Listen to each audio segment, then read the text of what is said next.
Olá. No último dia 21, o presidente Jair Bolsonaro se reuniu com os 27 governadores brasileiros para falar sobre o socorro emergencial de 125 bilhões de reais a estados, municípios e o Distrito Federal. Também participaram da reunião o presidente do Senado, Davi Alcolumbre, e da Câmara, Rodrigo Maia. Vale lembrar que o Congresso, além de ter aprovado esse projeto do socorro emergencial, também aprovou a medida provisória com mais 8,6 bilhões de reais de repasses a esses entes federados. Sobre isso, a gente fala agora no programa Argumento com o senador Eduardo Gomes, do MDB do Tocantins, o senador que, além de ter sido relator dessa MP no Senado, é líder do governo no Congresso. Senador, muito obrigada por conversar com a gente. O senhor fala conosco daqui do Distrito Federal mesmo, o senhor não foi para Tocantins. Muito obrigado, Ângela. A gente tem ficado um tempo muito grande aqui em Brasília, acompanhando as coisas do Tocantins muito de perto, muito preocupados com tudo isso que está acontecendo no Brasil e no mundo, mas também dando suporte, afinal de contas, é aqui no Senado que a gente busca as soluções para os problemas do estado do Tocantins e do Brasil inteiro.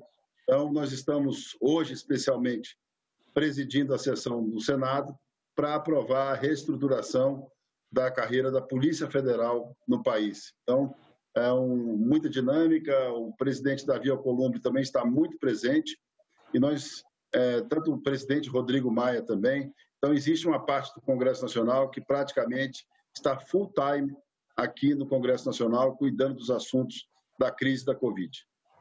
Senador, esse projeto de socorro emergencial aprovado pelo Congresso ficou aguardando sanção por muito tempo, mais de 2 semanas completas, mais de quase 20 dias.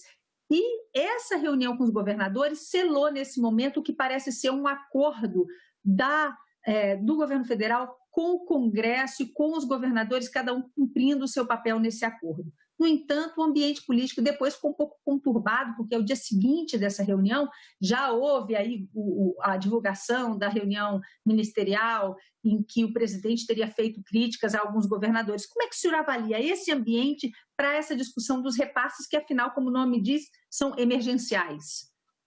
Eu vou tentar ser direto, porque acredito que nesse momento a objetividade ajuda muito, afinal de contas, a TV Senado tem uma grande audiência no país inteiro, principalmente no interior do país, e é acompanhada por governadores, prefeitos, líderes dos municípios e dos estados. Veja só como é a questão da noção de tempo. O apoio emergencial aos estados e municípios tem aí 10, 15 dias aguardando a sanção, mas precisou de 2020 anos para ser necessário. É a maior ajuda financeira da história do país, e o mundo todo está lidando com situações absolutamente inéditas. Portanto, o presidente Jair Bolsonaro, a equipe econômica e todo o governo tem se desdobrado para socorrer estados e municípios, ao tempo que esses entes federativos também têm muita dificuldade de lidar no dia a dia com uma nova realidade, com o comércio parado, com a economia estagnada, no momento de crise que precisa ser levado com muita seriedade. Então, o presidente Bolsonaro, com a equipe econômica, com os seus ministros, conclui agora, ainda essa semana, a sanção do apoio e ajuda aos estados.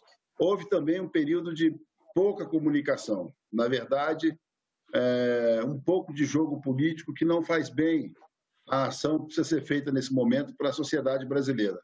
Então, na última semana, o presidente Jair Bolsonaro liderou, junto com 2 grandes líderes, o presidente Rodrigo Maia, presidente da Câmara dos Deputados, presidente Davi Alcolumbre, presidente do Senado e do Congresso Nacional, uma grande reunião com os 26 governadores de estado e o governador do Distrito Federal. É importante dizer que essa reunião é consequência também de uma série de reuniões que aconteceram no ano de 2019 e que vem acontecendo com relação ao governo federal, numa política diferente. O ano de 2019 praticamente serviu de test drive para que a gente tivesse agora essa relação muito voltada aos municípios e aos estados. Todo mundo lembra aqui, no ano passado, da divisão dos recursos da seção onerosa, onde o governo federal, pela primeira vez, partilhou os recursos do royalties de petróleo com os 5.700 municípios e com os 26 estados e o Distrito Federal. Portanto, essa nova etapa agora, que chega com a necessidade de um socorro para cobrir a depressão na receita de estados e municípios, veio num sacrifício muito grande da equipe econômica, do governo federal, e tem que ter a responsabilidade de atender aos estados e municípios no momento de emergência, mas precisa fazer isso com responsabilidade fiscal. O Congresso Nacional fez a sua parte, aprovou o decreto de calamidade pública que está vigente até 31 de dezembro de 2020. Portanto, Ângela, é um exercício muito grande. A gente tem que entender que, administrativamente, essas reuniões ocorrem, que, paralelo a isso, vivemos um momento, infelizmente, ainda também, de muita conturbação política.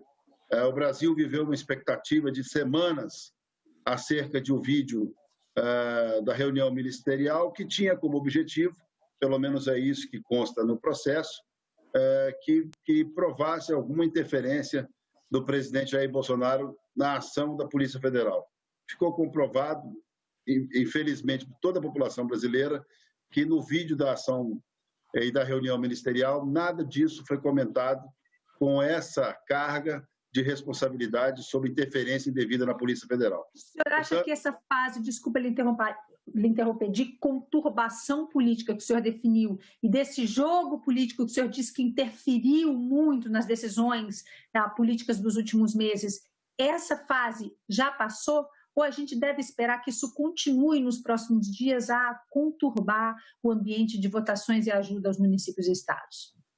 A população acompanha muito de perto todas essas questões. Afinal de contas, o presidente Jair Bolsonaro foi eleito num sistema não tradicional de eleição, com um partido político pequeno, com 18 segundos de tempo de televisão, sem recursos e praticamente na fase decisiva da campanha, numa cama de hospital. E se tornou um líder muito acompanhado no dia a dia pelas redes sociais e pela população como um todo. A gente sabe que é difícil buscar uma trégua política com a forma contundente como o presidente defende suas ideias. Mas, em compensação, foi esse jeito, foi essa forma espontânea, muitas vezes ríspida, que venceu. Essa proposta venceu as eleições de 2018.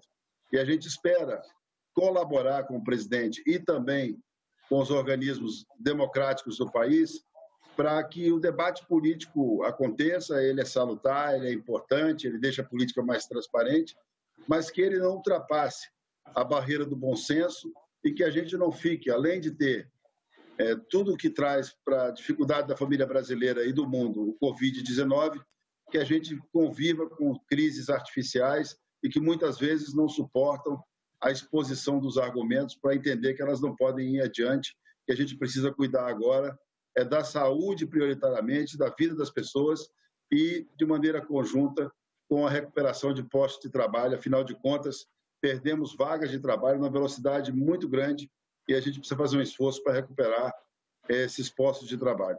E a gente só vai conseguir isso se continuar cada um com a sua posição, cada um com o seu pensamento, mas entender que é o momento de, nesses dois temas, de darmos as mãos e recuperarmos a condição de vida do povo brasileiro.